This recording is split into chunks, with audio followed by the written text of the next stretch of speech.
Good morning, everyone. Welcome to El Rancho, New Mexico. We had a great night of sleep last night in the Big Tisuki campground up in the Santa Fe National Forest, a little bit east of Santa Fe. We're currently on New Mexico State Road 502. Absolutely beautiful drive. Absolutely beautiful. It rained a little bit this morning, so you can really smell all the desert plants. Just lovely. We are headed towards the town of Los Alamos. It's a very famous town, and you'll know why later in this episode. We're about to cross the Adobe Bridge, which is crossing the Rio Grande, and then we'll start climbing over those mountains. And hopefully we'll get some scenic viewpoint where we can stop and show you the beauty of the geology of this area. All right, let's get this show started.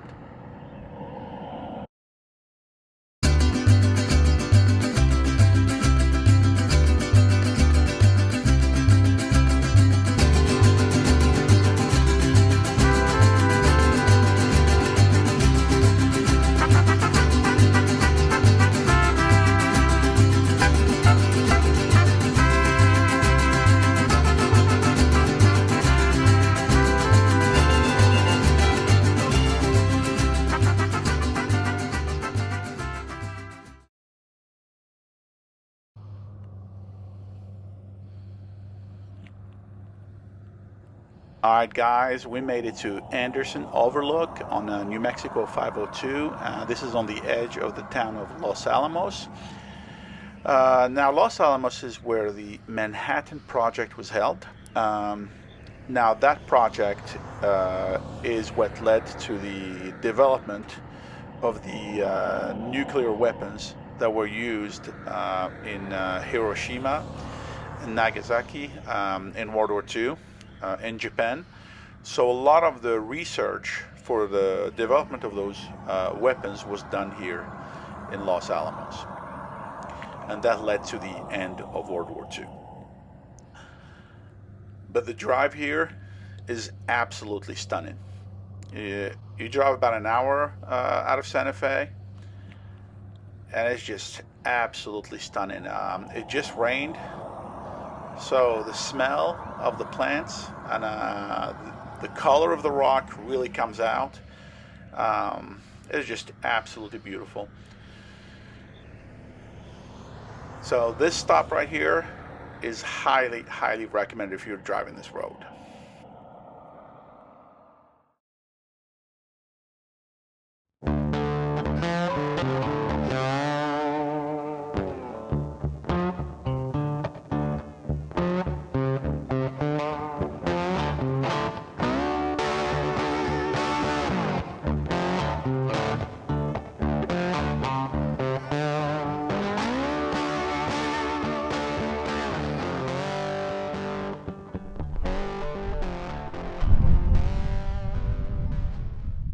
All right, guys, we are in the city of Los Alamos. Very beautiful town. Feels very fresh, very manicured, very clean. You have a lot of museums, very nice park. And we have these two statues here. Now, the first one on the left is Oppenheimer, and the one on the right is Groves, Leslie Groves. And these two men you're looking at here were very instrumental in the development of the nuclear weapons that were used in Hiroshima and Nagasaki in 1945 in Japan. So back here we have the Fuller Lodge. Now, if you're coming to visit Los Alamos, you definitely want to come to the Fuller Lodge because that's kind of, or it used to be, the gathering place. So a lot of the people who came here and worked on the Manhattan Project, which was the project that led to the development of a nuclear bomb in World War II, they would come here. This is what they would check in. It was like the gathering place, and some of them even, I think, slept here until they found them housing. And they have a lot of historic buildings here. And if you're interested in those buildings, I think they have a tour that starts here at the Fuller Lodge. So they have, well, the Oppenheimer house where he lived, for example. They have the Ranch School, which is one of the oldest buildings in here. So there's plenty of history here and a lot of old, very neat buildings to check out. Now, one of the surprising things here is how mountainous it is and how cool it is in the summer. So I'm assuming it's very cold in the winter, but it's perfect in the summer. I'll tell you what, let's tell you or give you a little history of Los Alamos and the Manhattan Project. Now, Oppenheimer was basically one of the main architects of the Manhattan Project, as far as the research aspect of it goes. Now, there's a movie made after, Los Alamos and Oppenheimer, and the movie's named Oppenheimer. And most of that movie is actually filmed here in Los Alamos. Now, I think the interior scenes. The exterior scenes, I think they filmed them in Ghost Ranch, which is in Abiquiu, New Mexico, which we'll cover in a different episode. But it's a great movie that I highly recommend you watch if you get a chance. And while Oppenheimer was in charge of the research aspect of the Manhattan Project, Leslie Groves was more in charge of the military side of it. And this is a really neat picture here where he's making a speech. And one thing you notice is you actually had a lot of women in the Manhattan Project working in different aspects of it. So Leslie Groves is basically one of the really big names when it comes to the Manhattan Project. Obviously, guys, this was a top secret project, and that's why Los Alamos and all the facilities that were used for the Manhattan Project were heavily guarded, and it was really hard to get into Los Alamos. It was a very secretive project where you weren't allowed to talk about anything that went on in Los Alamos. As you can see in the entrance gate, and especially here, what you see here, what you do here, what you hear here, when you leave here, let it stay here. So basically, you were not allowed to talk about anything that you did in Los Alamos, to the point where Los Alamos actually was not called by its name by a lot of the people who worked there. I think it was called like a City Y or Site Y, and then it was called also the Hill. That's how they referred to it. They never called it by name, and it actually did not use a zip code. They used P.O. Box 1663, which was registered in Santa Fe. So all the mail that came to Los Alamos did not come to Los Alamos because they didn't want the access countries to figure it out. So everything was mailed to that P.O. box in Santa Fe. Also, all the trucks that delivered goods to this place were always kind of concealed to make them look like they were delivering just regular merchandise. Los Alamos was not the only site in the Manhattan Project. There were multiple sites, some of them actually in the US and some in Canada, but Los Alamos was one of the most important ones. And there was a really important one in Tennessee. And I think that's where this picture was taken. And you notice the number of women that worked in these facilities on this project, which I think a lot of people kind of overlook or don't realize. Now, the Manhattan Project wasn't just top secret, it was also time sensitive. So as soon as all preparations were made, a nuclear test had to be held, and that nuclear test is the Trinity test that was done around Socorro, New Mexico, kind of between Socorro and Alamogordo, and we did discuss the Trinity test, the Trinity nuclear test in a previous episode. And this image right here shows you the Manhattan Project setting up for the Trinity test in the New Mexico desert. And once all preparations were made, the first nuclear test was done, and that's the Trinity test. And this is an actual image from the Trinity test in the desert of New Mexico. Once the first nuclear test was successfully completed, Oppenheimer and Groves were, obviously came here to the Socorro area to check on it. And Once that was checked, just a few hours later, nuclear weapons were shipped into the Pacific by boat and by plane.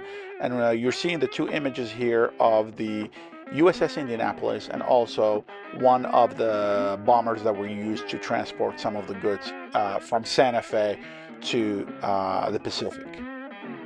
On August 6, 1945, obviously the bomb was dropped on Hiroshima. That's the one you're seeing here on the left. And then on August 9th, another one was dropped on Nagasaki, and that's the picture on the right. And one of the things that a lot of people don't realize is that each one of those two missions had 3 planes on it. One was checking the weather ahead, one dropped the bomb, the other one was for scientific research. So it was 3 planes on the 6th and 3 planes on the 9th. The USS Indianapolis has a tragic story that's related to the bombings of Hiroshima and Nagasaki. So that is the ship that was used to transport a lot of the nuclear materials from San Francisco to the Pacific before August 6th and August 9th. So on its way there, the Japanese wanted to torpedo it, but they couldn't, for whatever reason. Once it dropped off the nuclear materials that were used for Hiroshima and Nagasaki, it was on its way back. On its way back, it was torpedoed and sunk. It had, I think, like 1,500 members on it. A lot of them died, but a lot of them ended up floating in the Pacific for days. Getting attacked by sharks, drowning, dehydration. A lot of them died. Now, there is a really good movie that tells the story of the USS Indianapolis. And that movie, I think, was called USS Indianapolis, Men of Courage. And it had 2 really good actors in it. I think it had Nicolas Cage and Alan Samry on it. An excellent movie that I highly recommend. And I think a lot of the scenes were filmed in the Gulf Coast, I think in the Mobile Bay area in South Alabama. I think that's where it was filmed, but an excellent movie that I highly recommend. Now, given the extensive damage that was done by the nuclear weapons in Hiroshima and Nagasaki, as soon as the war ended, further tests needed to be conducted to make them a little safer. So one of the biggest tests was conducted in the Pacific, and it was conducted on the island of Bikini. Now, that's where the clothing item comes from, but it's a name of a group of people that lived on a Pacific island named Bikini. Now, that ended up causing a lot of problems, as you can see here, with the nuclear blast. So they had a lot of old boats they put in there. Most of them were sunk. But what ended up happening is it contaminated a lot of the fish on those islands. So the inhabitants of Bikini had to leave their island, and I think they tried to go back in 20 years later, but there was so much damage done to the fish in the ocean that it made it not really livable. And I think later on there was a lawsuit, and the U.S. government had to pay compensation to the inhabitants of Bikini. And I think that's been going on for a long time, but it's my understanding the money's almost running out. So I think it took a good 50 years before people could go into the island, but I think now the island is used as a tourist destination. And in 2000, the town of Los Alamos was ravaged by the Cerro Grande fire, which burned thousands and thousands of acres. And it's really hard to believe when you look at this picture and you compare it to what it is today, because it sure recovered very, very well, because the town of Los Alamos looks absolutely beautiful now as compared to what it looked after the fire in 2000.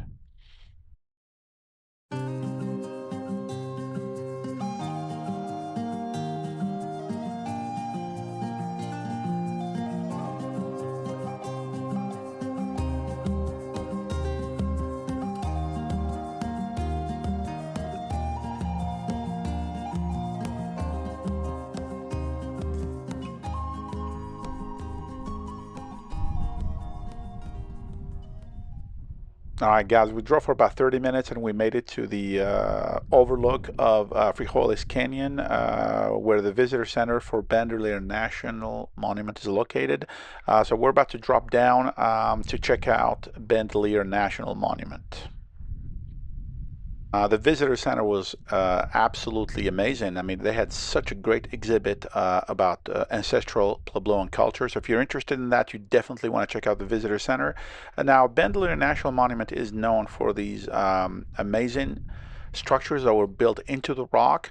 So the trail that I recommend is the Pueblo Loop Trail.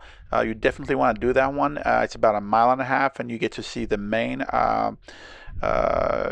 living quarters that they have on the cliffs.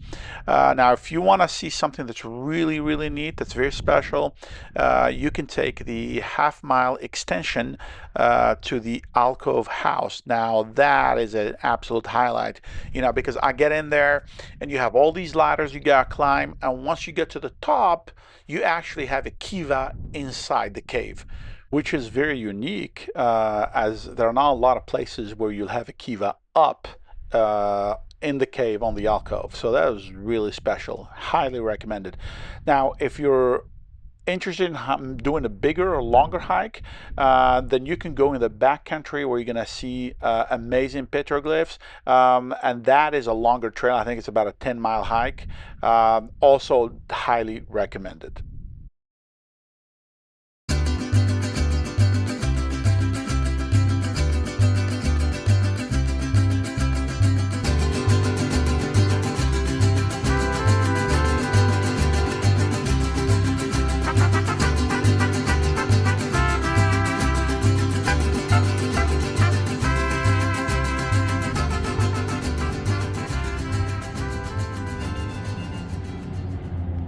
Okay, guys, I was heading back east, and I wasn't really planning on making a stop here in Española. And while I was driving, I caught a glimpse of this just absolutely amazing mural that has to do with the lowrider culture, and it is just absolutely beautiful, absolutely beautiful.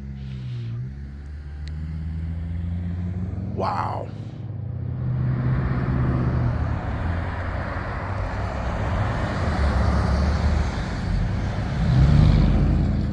Now, guys, Española is considered basically the capital city of the lowrider culture.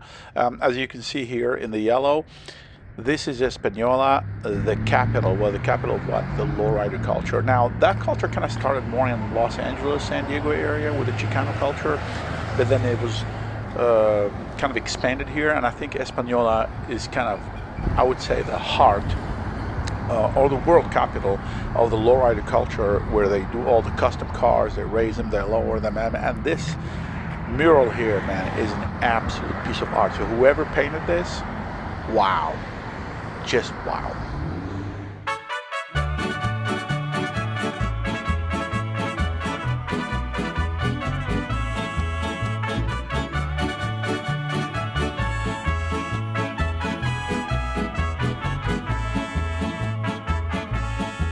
Yo voy a cantar esta canción para mi gente, con una pasión tan fuerte. Ay, ay, ay, ay, ahora sigo cantando y sigo gozando, yo sigo cantando y sigo gozando.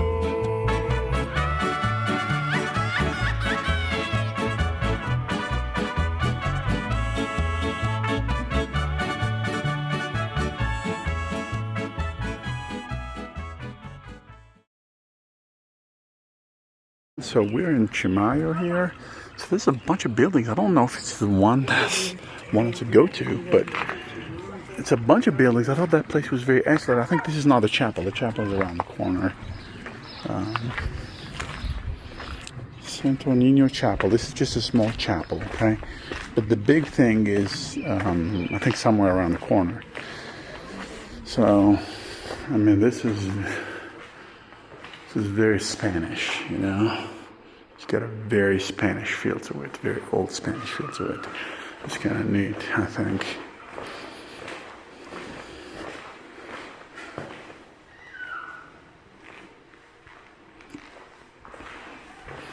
Really good job with the wood at the top.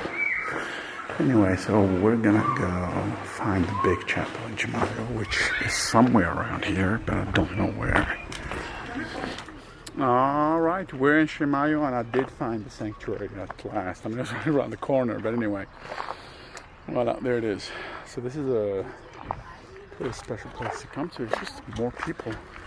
I don't think that's the one that I'm thinking of, that Russ went to.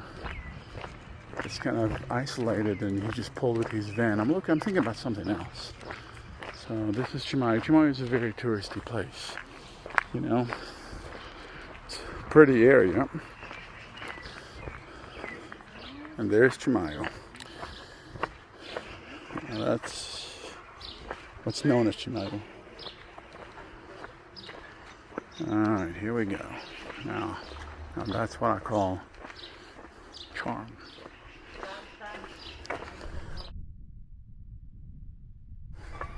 There it is. Welcome to Chimayo.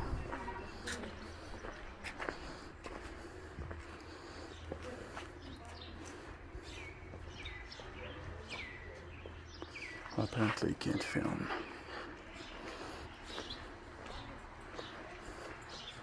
So you can't film, but they did a really good job with the hole. You can't film inside. But there it is. It's a neat little sanctuary. Very neat. A little history about Chimayo. Now, initially it was called by the native Tiwa tribe. It was called Chimayo, which basically means good flaking stone, or it's like obsidian that's of really good quality that they used to make probably arrowheads. Now, the way it's set up is it has multiple plazas. That's how the village is set up. It's got multiple plazas, and they're called placitas. Then you have obviously the sanctuary, which is the big attraction here. Now that was built in 1816, and it became one of the biggest pilgrimage sites in the U.S. Actually, the #1 pilgrimage site in the United States, and it's kind of like a place of healing where people come in and they get a little bit of dirt from the back of the church. That's what the tradition is. Such a big deal that people called it the Lourdes of America. Now, Lourdes being that big pilgrimage site that's in France. It's also known for weaving. So they have what they call the Chimayo style weaving. I think there were a couple of families here that are really famous for that type of weaving. I think it was Ortega and Trujillo families, and that's called the Chimayo style of weaving. And then it's also known for a specific type of pepper called the Chimayo pepper, and I think the seeds from that are like 300 years old, and I think there's a big movement to revive the cultivation of that type of pepper. And we have here this store where you can buy big bags of pepper, and I thought it was really neat to see this. All right, let's keep moving.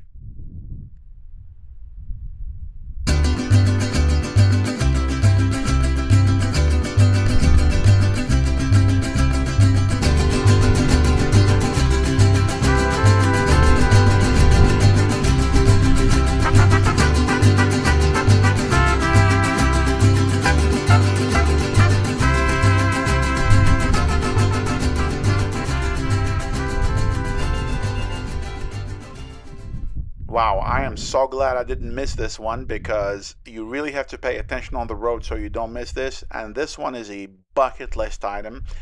This is the San Jose de Garcia church, and it's in Las Trampas, New Mexico, off of the high road to Taos. The original name was Santo Tomas del Rio de las Trampas. And listen to this, guys. This church was finished in 1776, the same year of the signing of the Declaration of Independence. And this is one of the oldest Spanish colonial Pueblo mission churches out there that are maintained in their original state. It is a national historic landmark. Now, one of the things you notice here is the wooden door with all the detail on it, with all the carvings. And I was lucky enough to see an older gentleman here who was working on the church because it was closed, and who very kindly allowed me to step in for just a few minutes. And he gave me very valuable information on the church, its maintenance, and the community involvement in maintaining it and restuccoing it with adobe every few years. Now, one thing that really hit me when I walked in the church is the smell. It has this very natural smell of the wood and the plaster, and it really reminded me of walking in almost like in my grandparents' house growing up, and you walk in and you have this old wooden smell. So it was the smell of childhood. So that was a very, very special moment walking in there. Now, when you walk in, you notice that the church didn't change much between what it was back in the day, what it is today. It's almost identical to what it was, I don't know, 100, 150 years ago, 200 years ago. Then they have this ladder that takes you up to the organ. Now, the wood that right by the ladder, or it's like the ceiling that's below the organ, has all these really, really neat designs on it. Some of them I think are Native American, so I thought it was really neat to see that.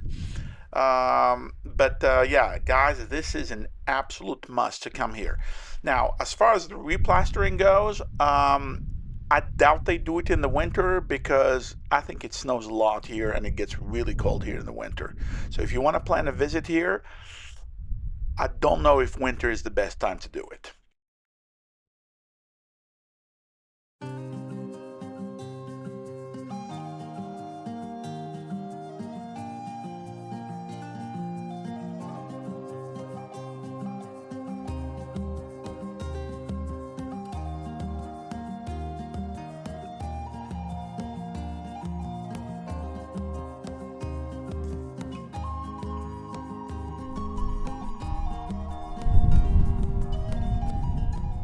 Oh no, Taos Pueblo closed.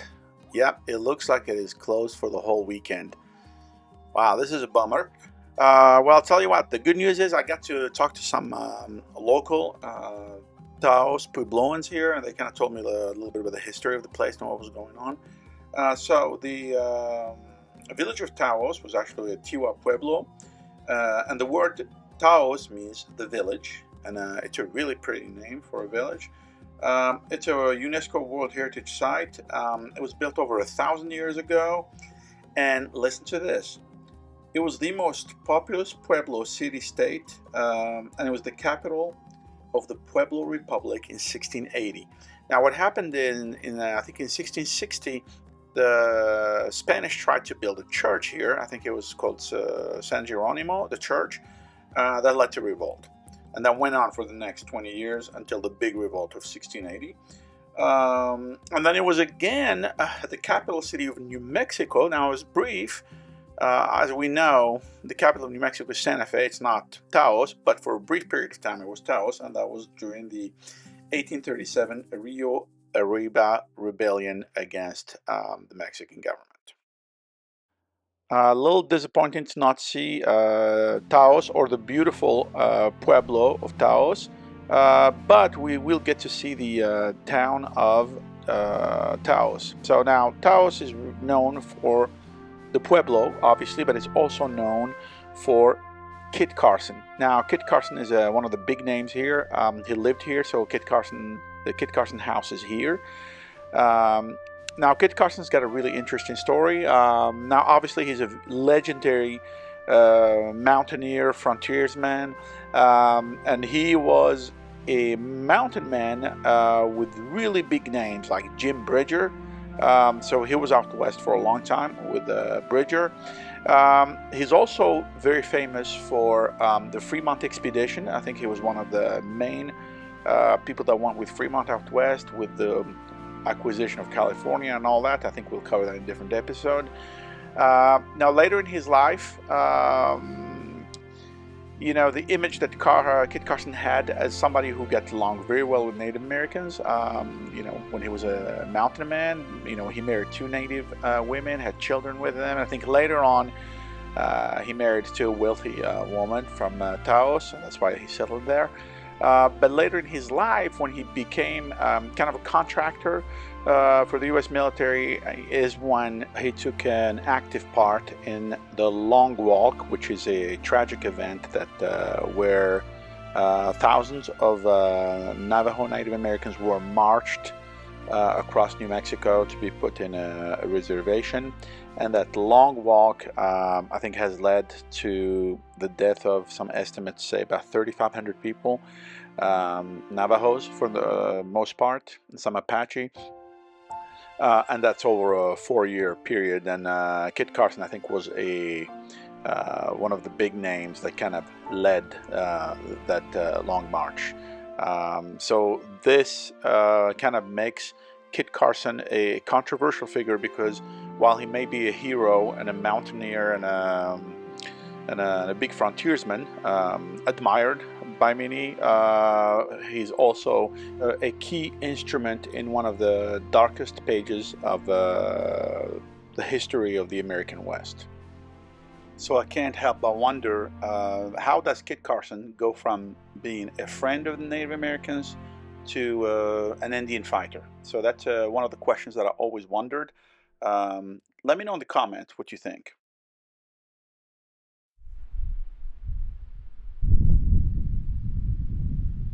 Another great stop here in Taos is the Taos Art Museum at Fetching House. Just absolutely beautiful Pueblo architecture, really exquisite to look at. Now it's got some really neat architecture on the inside as well, and it's got some really neat paintings.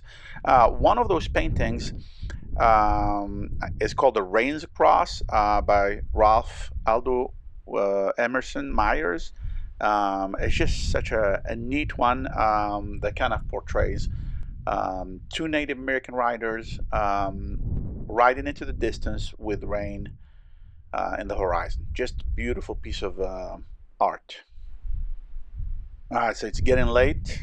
It's about to rain. So let's ride into the mountains and find us a campsite.